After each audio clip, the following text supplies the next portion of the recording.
Right breaking news చూస్తున్నాం. Parliament వర్షాకాల సమావేశాలు ప్రారంభమైన తొలి రోజే లోక్సభలో గందరగోళం నెలకొంది. సభ ప్రారంభమైన కాసేపటికే వాయిదా పడింది. ప్రశ్నోత్తరాల వేళ లోక్సభలో విపక్షాలు నిరసనకు దిగాయి. ఆపరేషన్ సింధూర్తో పాటు పలు వాయిదా తీర్మానాలపై చర్చించాలని ఆందోళనకు దిగాయి. వారి నినాదాల మధ్య ప్రశ్నోత్తరాలు ఇక గంట పాటు సాగాయి. విపక్ష సభ్యులు ఆందోళన విరమించాలని స్పీకర్ ఓం బిర్లా పలుమార్లు విజ్ఞప్తి చేశారు. అయినప్పటికీ వినిపించకపోవడంతో సభను మధ్యాహ్నం 12 గంటలకు వాయిదా వేశారు ఓం బిర్లా. ఇక ఉదయం 11 గంటలకు లోక్సభ, రాజ్యసభలు సమావేశమయ్యాయి. తొలుత పహల్గామ్ ఉగ్రదాడి, ఎయిర్ ఇండియా విమాన ప్రమాద మృతులకు ఉభయ సభలు నివాళులర్పించాయి. రాజ్యసభలో కొత్తగా ఎంపీగా అయిన ఇక 4 సభ్యులు ప్రమాణం చేశారు.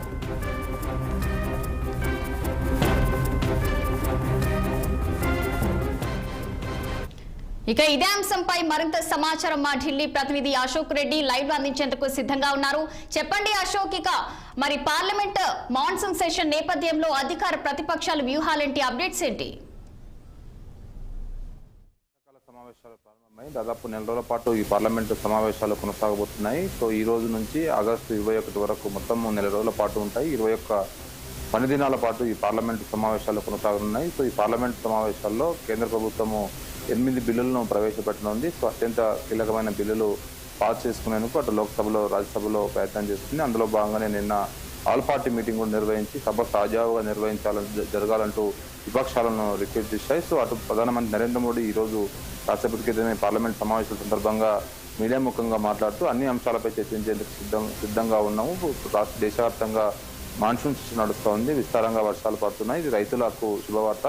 సో రైతులు సుఖ సంతోషాలు వాళ్ళ ఆర్థికంగా ఉంటేనే దేశం ఆర్థికంగా ముందుకెళ్తుందంటూ ఆయన వ్యాఖ్యానించారు. సో ఆపరేషన్ సింధూర్ ఇతర అంశాలపై చర్చించేందుకు సిద్ధంగా ఉన్నట్లు ప్రధానమంత్రి నరేంద్ర మోడీ వ్యాఖ్యానించారు. సో ఈ సందర్భంలోనే ఉదయం 11 గంటలకు పార్లమెంటు సమావేశాలు ప్రారంభమయ్యి అయినా కాసేపటికే అటు విపక్ష సంబంధించిన నేతలు అటు మాణిక్యం ఠాగూర్ కానీ అదేవిధంగా ప్రియాంక చతుర్వేది వీళ్ళిద్దరూ తీర్మానాలు జారీ చేశారు. సో ప్రశ్నోత్తరాల సమయంలో చర్చించేందుకు ఏదైతే ఆపరేషన్ సింధూర్, అదేవిధంగా పహల్గామ్ దాడి ఘటన, అదేవిధంగా బీహార్ ఓటర్ జాబితా అంశాలపైన చర్చ జరపాలంటూ ప్రధానంగా డిమాండ్ చేశాయి. కానీ ప్రశ్నోత్తర సమయం తర్వాత చర్చించేందుకు సిద్ధంగా ఉన్నట్లు స్పీకర్ చెప్పినప్పటికీ సో విపక్షాలు మాత్రం ఖచ్చితంగా చర్చ జరపాలంటూ ప్రధానంగా డిమాండ్ చేశారు. సో దానికి బీజేపీ నాయకులు స్పందిస్తూ ఈ అంశాలపై ఇప్పటికే ప్రధానమంత్రి నరేంద్ర మోడీ ఇప్పటికే స్టేట్మెంట్ ఇచ్చారంటూ కూడా వాళ్ళు వ్యాఖ్యానిస్తూ ఆ నేపథ్యంలోనే అటు లోక్సభలో పూర్తి స్థాయిలో గందరగోళం నెలకొంది. సో అందులో భాగంగానే సభను 12 గంటలకు వాయిదా వేశారు. సో ఏదైతే ఆపరేషన్ సింధూర్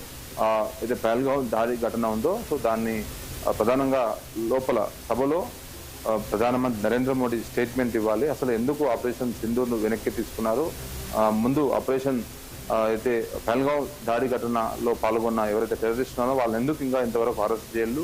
సో ఈ అంశాలపై చర్చ జరపాలంటూ ప్రభుత్వాన్ని ఒత్తిడి తెచ్చే ప్రయత్నం చేశారు. అందులో భాగంగానే వాటిని చర్చ జరపాలంటూ ప్రధానంగా డిమాండ్ చేశారు. సో ప్రభుత్వం మాత్రం వీటికి చర్చించేందుకు సిద్ధంగా ఉన్నామంటూ అటు జేపీ నడ్డా కూడా స్టేట్మెంట్ ఇచ్చారు. సో దానికి సమయం కావాలి, ఇప్పుడు మాత్రం సభా కార్యక్రమాలు సజావుగా జరిగేందుకు సహకరించాలంటూ ఆయన రిక్వెస్ట్ చేశారు. సో ఆపరేషన్ సింధూర్ పైన ఖచ్చితంగా చర్చ జరుపుతాం, ఆ చర్చలో ప్రతి ఒక్కరూ పాల్గొనాలి. సో ఏం జరిగిందనే దానిపైన కూడా మేము స్టేట్మెంట్ కూడా ఇస్తామంటూ కూడా జేపీ నడ్డా వ్యాఖ్యలు చేశారు. సో పార్లమెంట్ సమావేశాలు అయితే కాస్త వేడిగానే కొనసాగుతున్నాయి. సో ఉదయం స్టార్ట్ అయిన 3 నిమిషాల్లోపే లోక్సభ వాయిదా పడింది. అటు రాజ్యసభలో కూడా ఇదే అంశంపైన విపక్షాలు డిమాండ్ చేస్తున్నాయి. సో గతంలోనే ఈ ఆపరేషన్ సింధూర్ వెనక్కి తీసుకున్నప్పుడే పార్లమెంటు సమావేశాలు నిర్వహించాలి ప్రత్యేకంగా అంటూ విపక్షాలు డిమాండ్ చేసినప్పటికీ ప్రభుత్వం జరపలేదు. కాబట్టి ఇప్పుడు ఈ పార్లమెంట్ సమావేశాలను వీటిపైన ప్రధానంగా చర్చ జరపాలంటూ విపక్షాలు డిమాండ్ చేస్తున్నాయి. మరి చూడాలి పార్లమెంట్ సమావేశాలు ఏ విధంగా కొనసాగుతాయో.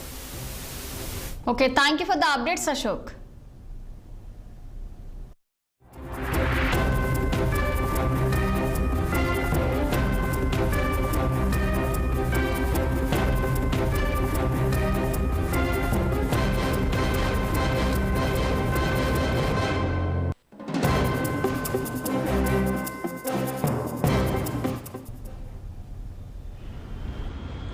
कि सत्र राष्ट्र गौरव और विजयोत्सव का सत्र है, तो सबसे पहले तो मैं पहली बार इंटरनेशनल स्पेस स्टेशन पर भारत का तिरंगा झंडा वहां लहराना यह हर देशवासी के लिए गौरव की पल है। देश में साइंस टेक्नोलॉजी के प्रति,